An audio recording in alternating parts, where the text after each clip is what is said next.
false alarms, blackmail, theft, and sabotage.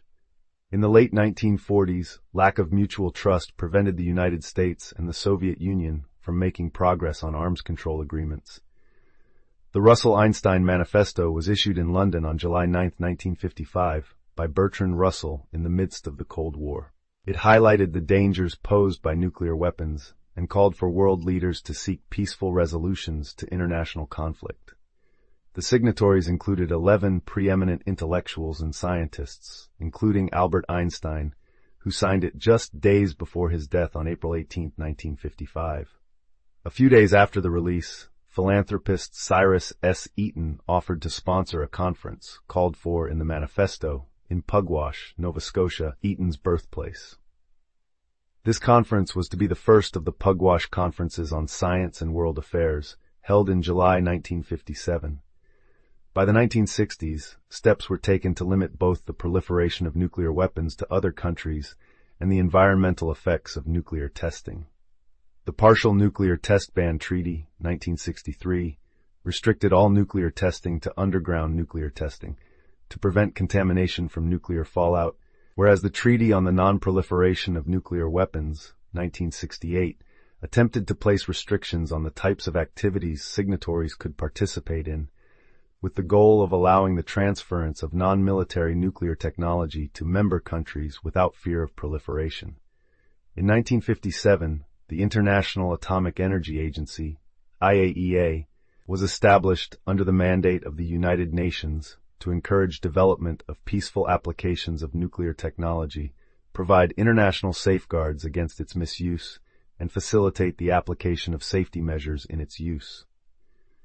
In 1996, many nations signed the Comprehensive Nuclear Test Ban Treaty, which prohibits all testing of nuclear weapons. A testing ban imposes a significant hindrance to nuclear arms development by any complying country.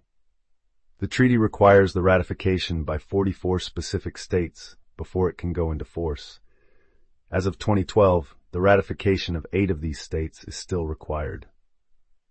Additional treaties and agreements have governed nuclear weapons stockpiles between the countries, with the 2 largest stockpiles, the United States and the Soviet Union, and later between the United States and Russia. These include treaties such as SALT II, never ratified, START I, expired, ENF, START II, never in effect, SORT, and New START, as well as non-binding agreements such as SALT UN and the Presidential Nuclear Initiatives of 1991. Even when they did not enter into force, these agreements helped limit and later reduce the numbers and types of nuclear weapons between the United States and the Soviet Union, Russia. Nuclear weapons have also been opposed by agreements between countries. Many nations have been declared nuclear weapon-free zones, areas where nuclear weapons production and deployment are prohibited through the use of treaties.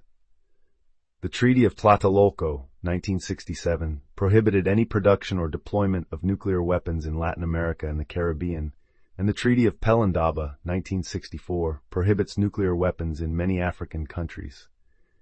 As recently as 2006, a Central Asian nuclear weapon-free zone was established among the former Soviet republics of Central Asia, prohibiting nuclear weapons. In 1996, the International Court of Justice, the highest court of the United Nations, issued an advisory opinion concerned with the legality of the threat or use of nuclear weapons. The court ruled that the use or threat of use of nuclear weapons would violate various articles of international law, including the Geneva Conventions, the Hague Conventions, the UN Charter, and the Universal Declaration of Human Rights. Given the unique, destructive characteristics of nuclear weapons, the International Committee of the Red Cross calls on states to ensure that these weapons are never used, irrespective of whether they consider them lawful or not. Additionally, there have been other specific actions meant to discourage countries from developing nuclear arms. In the wake of the tests by India and Pakistan in 1998, economic sanctions were, temporarily, levied against both countries, though neither were signatories with the Nuclear Non-Proliferation Treaty. One of the stated casus belli for the initiation of the 2003 Iraq War was an accusation by the United States that Iraq was actively pursuing nuclear arms, though this was soon discovered not to be the case as the program had been discontinued. In 1981, Israel had bombed a nuclear reactor being constructed in Osirak, Iraq, in what it called an attempt to halt Iraq's previous nuclear arms ambitions. In 2007, Israel bombed another reactor being constructed in Syria. In 2013, Mark Diesendorf said that governments of France, India, North Korea, Pakistan, UK, and South Africa have used nuclear power or research reactors to assist nuclear weapons development or to contribute to their supplies of nuclear explosives from military reactors. In 2017, 122 countries, mainly in the global south, voted in favor of adopting the Treaty on the Prohibition of Nuclear Weapons, which eventually entered into force in 2021. The Doomsday Clock measures the likelihood of a human-made global catastrophe and is published annually by the Bulletin of the Atomic Scientists.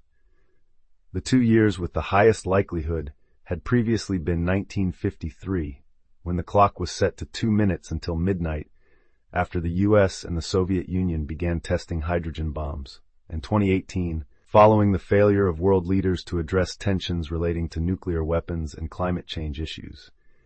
In 2023, following the escalation of nuclear threats during the Russian invasion of Ukraine, the Doomsday Clock was set to 90 seconds.